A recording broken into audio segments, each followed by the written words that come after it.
चुनाव आयोग ने लोकसभा चुनाव के 5वें चरण के मतदान के अंतिम आंकड़े किए जारी।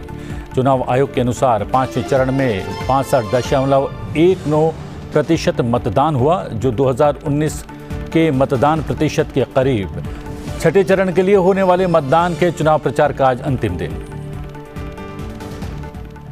कई राज्यों में भीषण गर्मी का प्रकोप रहेगा जारी। अगले 3 दिनों के लिए मौसम विभाग ने देश के पश्चिमोत्तर भाग, मध्य प्रदेश के उत्तरी क्षेत्र और गुजरात में भीषण गर्मी का रेड अलर्ट जारी किया।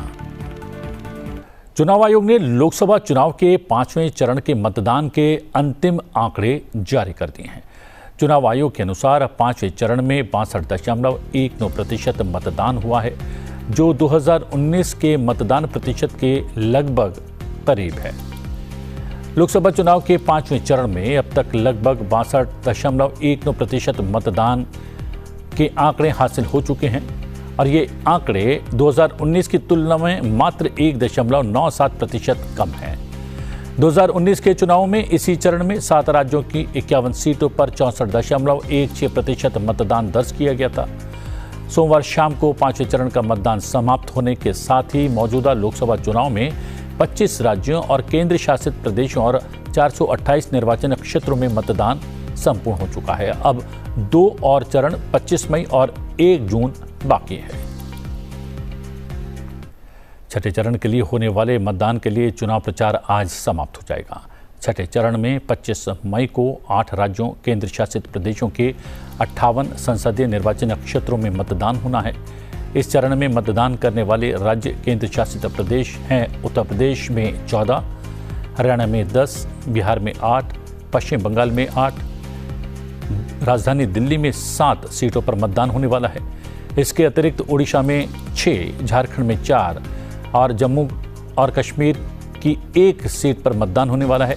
हम आपको बता दें कि अनंतनाग राजौरी लोकसभा क्षेत्र में पहले 7 मई को ही मतदान होना था, लेकिन बाद में इसे 25 मई यानी चरण 6 के लिए स्थगित कर दिया गया।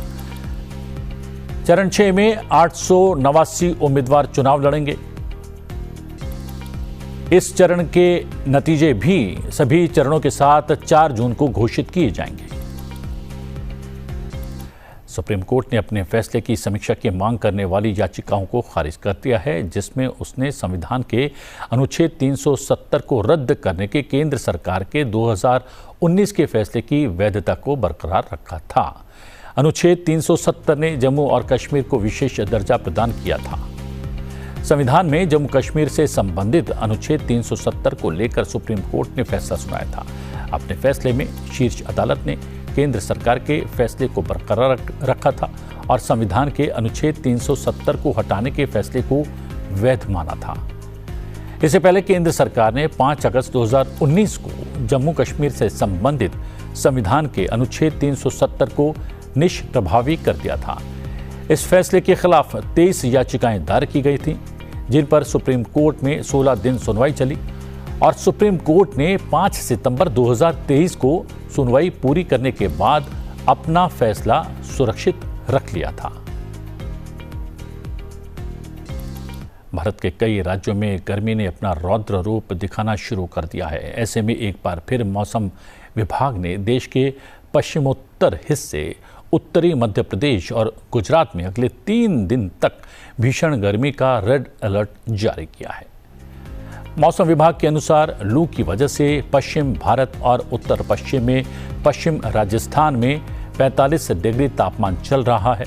उसी के साथ साथ पश्चिमी उत्तर प्रदेश, पंजाब, हरियाणा, राष्ट्रीय राजधानी दिल्ली, इन सब क्षेत्रों में तापमान 45 से 47 डिग्री तक बना रहेगा। इसके अभी 4 दिन तक ऐसे ही रहने की उम्मीद जताई गई है। अगले 4 दिन में देश के पश्चिमोत्तर और मध्यवर्ती इलाकों के तापमानों में 3 डिग्री तक की बढ़ोतरी की संभावना है। हरियाणा, चंडीगढ़, दिल्ली, राजस्थान, पंजाब, उत्तर प्रदेश, मध्य प्रदेश और गुजरात में अधिकतम तापमान 43 से 47 डिग्री सेल्सियस के बीच रहा।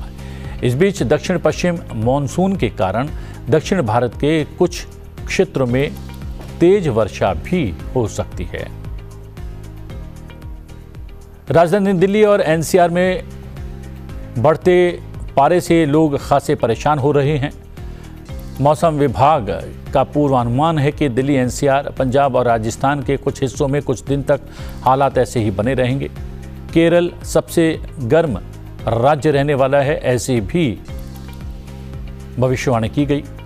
भारत मौसम विज्ञान विभाग ने केरल में अत्यधिक भारी वर्षा का भी अलर्ट जारी किया है। विभाग के अनुसार आज आंशिक रूप से बादल छाए रहेंगे और दिन में तेज सतही हवा भी चलेगी, जो भीषण हीट वेव के साथ और परेशान कर सकती है।